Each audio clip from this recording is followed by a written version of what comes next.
Bueno, buen día, mi nombre es Santiago Kahane, soy director de Datos Claros.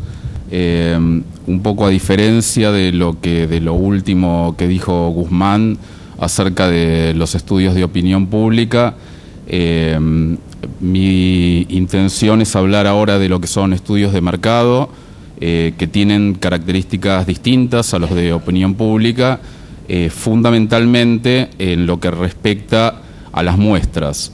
Por lo general, en los estudios de mercado no se trabaja con muestras probabilísticas, se trabaja con muestras específicas, y en mi caso particular, un poco, digamos, a petición de los demás miembros de la Cámara, voy a hablar un poco de lo que son los estudios online, que es lo que nosotros más hacemos, y estudios online cuantitativos y cualitativos.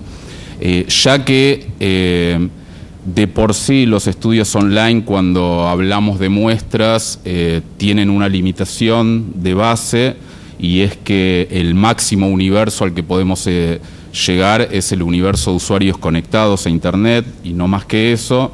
Es muy importante, cuando hablamos de calidad, asegurarnos mecanismos para asegurar la representatividad de la muestra.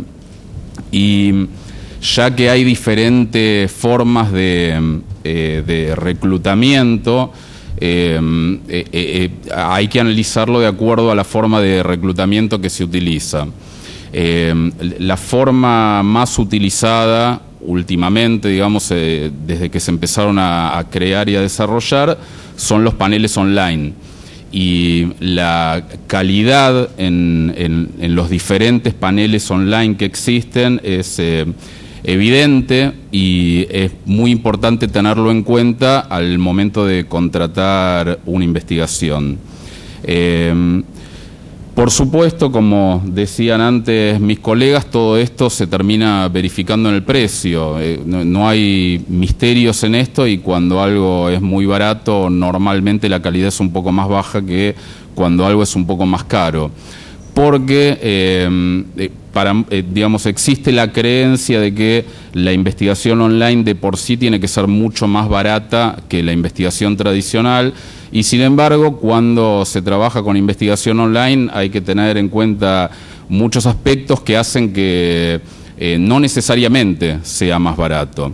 Por ejemplo, en el caso de los paneles online, los paneles que están bien conformados son paneles que llevan a cabo un montón de controles desde el reclutamiento, desde que los panelistas se dan de alta, hasta que se mantienen todos esos panelistas, que hacen que sea imposible que sea barato.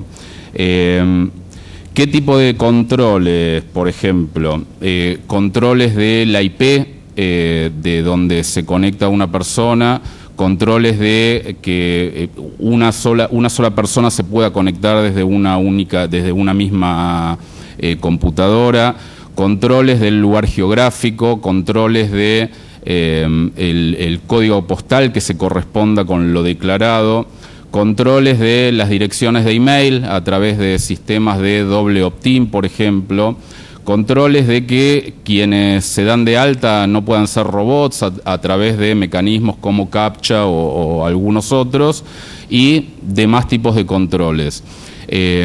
Ahora, una vez que la gente se reclutó, después se llevan a cabo los estudios, y ahí es muy importante la calidad de los instrumentos que se utilizan.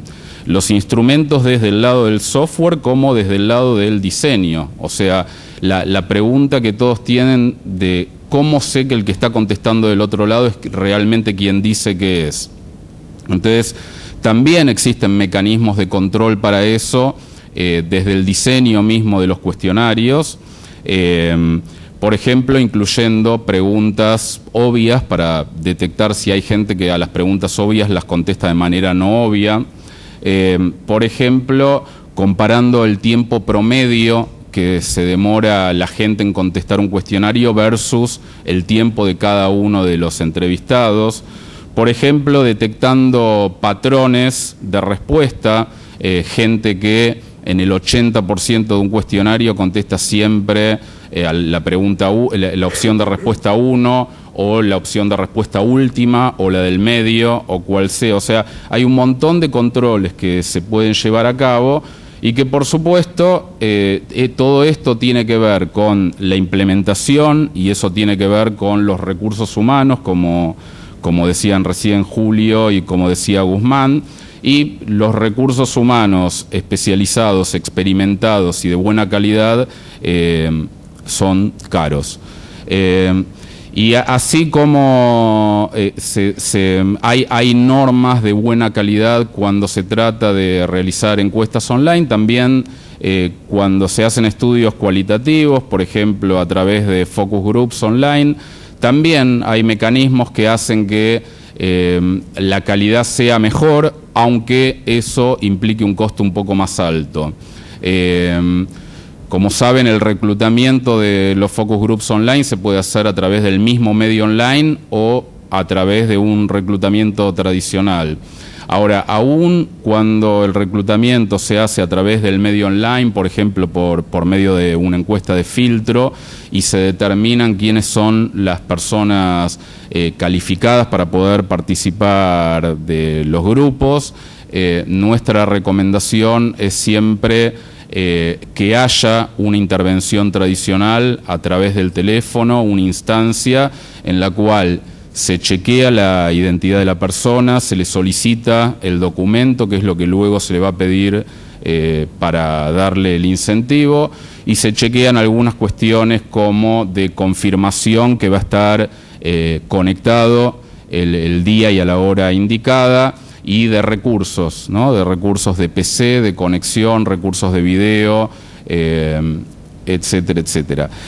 Todas estas cosas simplemente agregan calidad a los proyectos, tenerlas en cuenta sin digamos, haberme explayado demasiado en todo esto. Son todas cuestiones que agregan calidad a los proyectos y que la diferencia entre hacerlo y no hacerlo simplemente está en el costo y en los precios que se pagan. Por eso, ya que un poco el mensaje que nosotros queremos dar acá es que los clientes cuando piden precios baratos, que sepan lo que están pidiendo. Bueno, esta es la partecita que a mí me toca, que todos los controles de calidad que se hacen tienen que ver con el precio, y cuando se pide un precio barato, que todos sepamos qué es lo que se está resignando.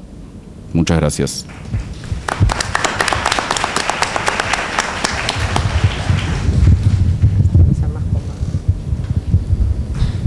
Bueno, faltó un pedacito de mesa, así que yo voy desde el costado. Bueno, mi nombre es Gustavo Mayo, como dice mi cartel, gracias Mónica.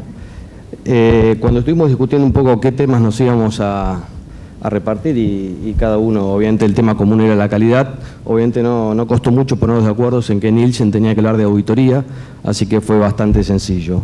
Yo básicamente quiero hablar de 3 puntos, es un poco tarde, así que haciendo honor al compromiso de horario. El primer punto es cómo construye Nielsen una auditoría de calidad. Nosotros hoy, y desde hace muchos años ya, en todo el mundo tenemos estándares de calidad. Son 869 estándares, de los cuales cada uno se aplica desde el proceso de inicio de la auditoría hasta el final. Obviamente no podemos dedicarle ni 30 segundos a cada uno de los 869, pero la idea es mencionarle cuáles son los principales. El principal y por donde comienza la medición de auditoría es por el universo. Obviamente el primer paso para poder realizar una medición de canales tradicionales de alguna categoría determinada empieza por saber dónde lo vamos a medir, cuántos negocios son. El segundo paso es la construcción de la muestra. Obviamente también relacionado con la muestra es el proceso de la muestra y el proceso de proyección de la muestra. Y en la última dimensión, y son 13 capítulos, y salté de la tercera a la décima, en la décima habla del control de la información analizada, que es el paso previo a que la información llegue al cliente. Obviamente estos son estándares de calidad, habla de procesos, habla de gente que interviene en cada uno y habla de que cada uno de los estándares son medidos mensualmente, trimestralmente y cuatrimestralmente en algunos de los casos. Esto es un poco para decirles qué complicado y a su vez qué sencillo, porque está todo muy reglado, cómo es el proceso de construcción de una auditoría de la medición del comercio minorista. Lo segundo que quería transmitirles tiene que ver un poco más con los clientes, con el que compra la medición, y es cómo se puede controlar justamente la calidad en una información de mercado cuando uno la compra. Y la primera herramienta que los clientes tienen es la cobertura. La cobertura no es ni más ni menos que la relación que hay entre las salidas de fábrica de los clientes y las compras que releva la información que mide Nielsen en la auditoría.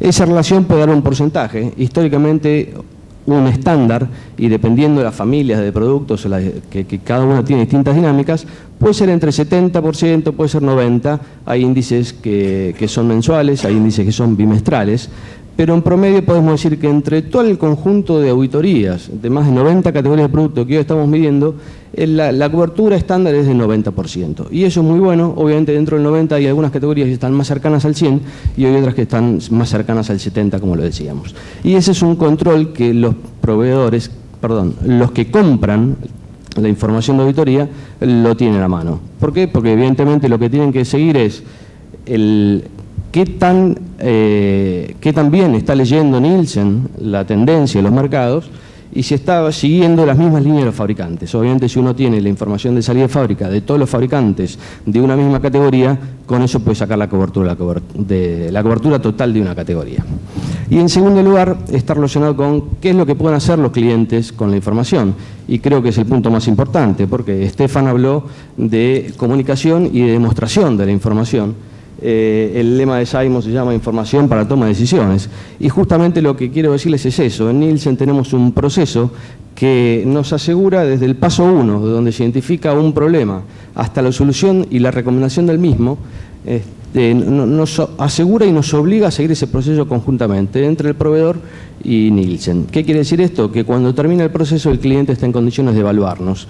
Nos evalúa en una escala de 1 al 5, por suerte hemos sacado este año muchos 4, pero de alguna forma el sentido de esto es pensar qué es lo que hace el fabricante cuando toma una decisión y qué pasa con esa decisión. Si uno hace una recomendación de precio, si uno hace una recomendación de distribución, la acción se toma, después se pueden medir los resultados, y evidentemente es cuando la auditoría tiene sentido o no.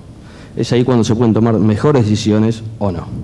Y finalmente el tercer punto es, obviamente también relacionado al tema de precio, y en el proceso específico de auditoría, la construcción del precio o el costo, en definitiva, tiene que ver con qué tipo de categoría vamos a medir, qué tipo de canales involucrados hay, es decir, cantidad de puntos muestrales, cantidad de auditores involucrados, cantidad de procesos, cantidad de máquinas que uno tiene que tener, cantidad de conectividad, etcétera, etcétera. Entonces, uno puede construir una auditoría para reflejar, por ejemplo, una tendencia a un nivel país, a total Argentina, o puede construir una misma auditoría de la misma categoría para que refleje total Argentina, áreas, litoral norte y la área litoral sur, y 10 ciudades abiertas. ¿Sí? ¿Eso qué significa? El tamaño de la categoría, el volumen de la misma categoría va a ser el mismo. Lo que va a cambiar es la posibilidad que tenga el que compra la información de tomar distinto tipo de decisiones. Entonces, evidentemente el precio o el costo puede estar determinado y puede ser variable, y depende de lo que acuerde el proveedor de la auditoría con el que compra la auditoría. Lo que no se puede discutir en el caso de Nielsen es estos 869 estándares de calidad que les decía al principio son igual y se aplican exactamente igual para una medición de una categoría muy chica como una muy grande. Muchas gracias.